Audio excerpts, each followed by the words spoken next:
அனைவருக்கும் இனிய காலை வணக்கம். நான் உங்கள் சமூக பற்றாளன் ஞானச்சித்தன். மனிதன் வாழ்வதற்கு பொருள் வேண்டும், அதே சமயம் வாழ்வதிலும் பொருள் வேண்டும் என்கின்ற உயர்ந்த நோக்கத்தின் அடிப்படையில் நான் விஸ்டம் ரெவல்யூஷன் 360 டிகிரி என்ற தளத்தின் வாயிலாக டிஎன்பிசி, யூபிஎஸ்சி போன்ற போட்டித் தேர்வுகளுக்கு பயன்படும் வகையில் இன்றைய இளைஞர்களுக்கு நல்வழி காட்டும் வேண்டும் என்கின்ற நல்ல எண்ணத்தின் அடிப்படையில் நான் நாள்தோறும் நடைபெற்ற முக்கிய நிகழ்வுகளை தொகுத்து வழங்கி வரேன். அந்த வகையில் நவம்பர் 24 நடைபெற்ற முக்கிய நிகழ்வுகள் என்னென்ன, நவம்பர் 24 பிறந்த சாதனையாளர்கள் யார், நவம்பர் 24 மறைந்த சாதனையாளர்கள் யார் என்கின்ற தகவலை இந்த தொகுப்பில் நம்ம பார்க்கலாம். முதல்ல முக்கிய நிகழ்வுகள். 1859 நவம்பர் 24 குரங்கிலிருந்து மனிதன் பரிணாமத்தான் என்கின்ற கருத்தை கண்டறிந்த, அறிவியல் பூர்வமாக அதை ஆணித்தனமாக நிரூபித்து காட்டிய விலங்கியல் அறிஞர் சார்லஸ் டார்வின் அவர்கள் உயிரினங்களின் தோற்றம், ஆரிஜின் ஆஃப் ஸ்பீசிஸ் என்கின்ற நூலை வெளியிட்ட தினம் இன்று. சார்லஸ் டார்வின் அவர்கள் இங்கிலாந்தில் பிறந்தவர்.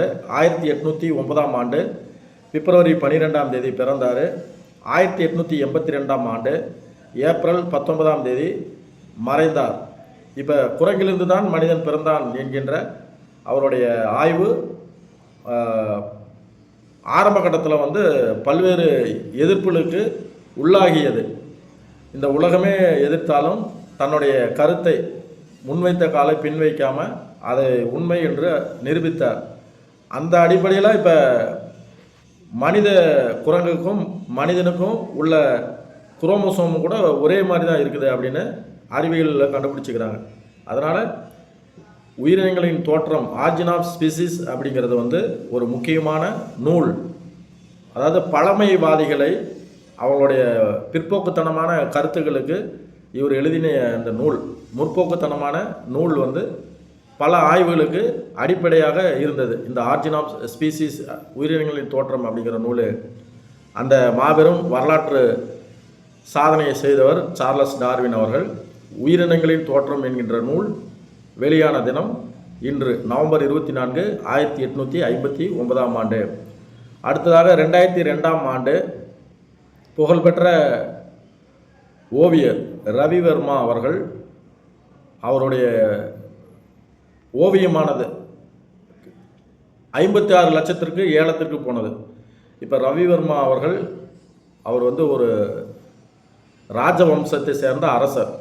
ஓவியர் ரவிவர்மா அவர்கள் கேரள மாநிலத்தில் கிளிமானூர் அப்படிங்கிற இடத்துல 1848 ஏப்ரல் 29 பிறந்தார்.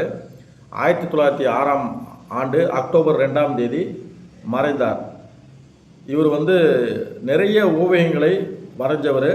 2002 நடைபெற்ற ஏலத்தில் 2002 நவம்பர் 24 புது டெல்லியில் நடைபெற்ற கண்காட்சியில் அவருடைய ஓவியம் 56 லட்சத்திற்கு ஏலத்திற்கு போன தினம்.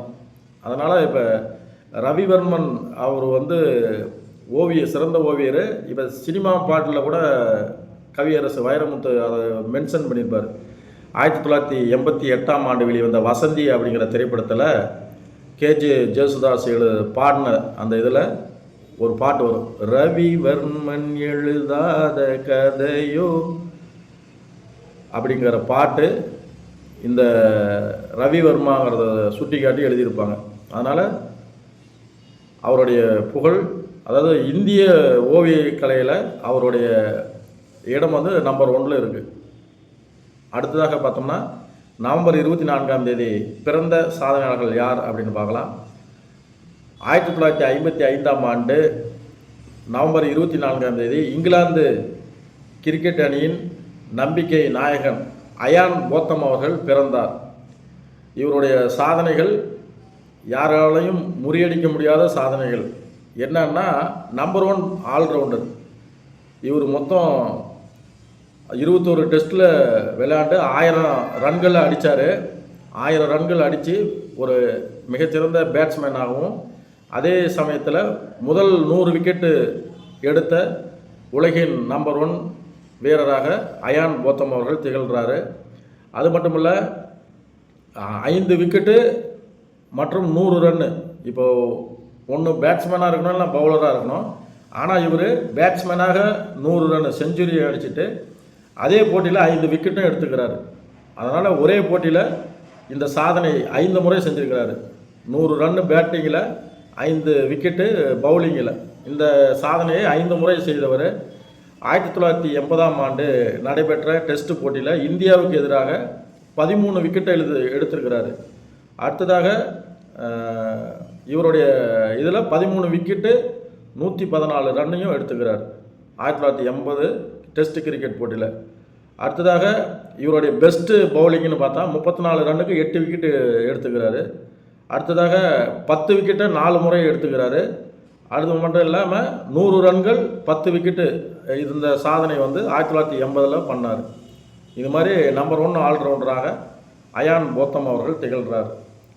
அடுத்ததாக 1961ஆம் ஆண்டு நவம்பர் 24ஆம் தேதி புகழ்பெற்ற பெண் எழுத்தாளர் அருந்ததி ராய் அவர்கள் பிறந்தாங்க. மேகாலயா மாவட்டத்தில் ஷில்லாங் அப்படிங்கிற இடத்துல பிறந்தாங்க. இவங்களுடைய எழுத்து பெரும்பாலும் பெண் அடிமைத்தனத்துக்கு எதிராகவும் குழந்தை தொழிலாளருக்கு எதிராகவும் இருந்தது.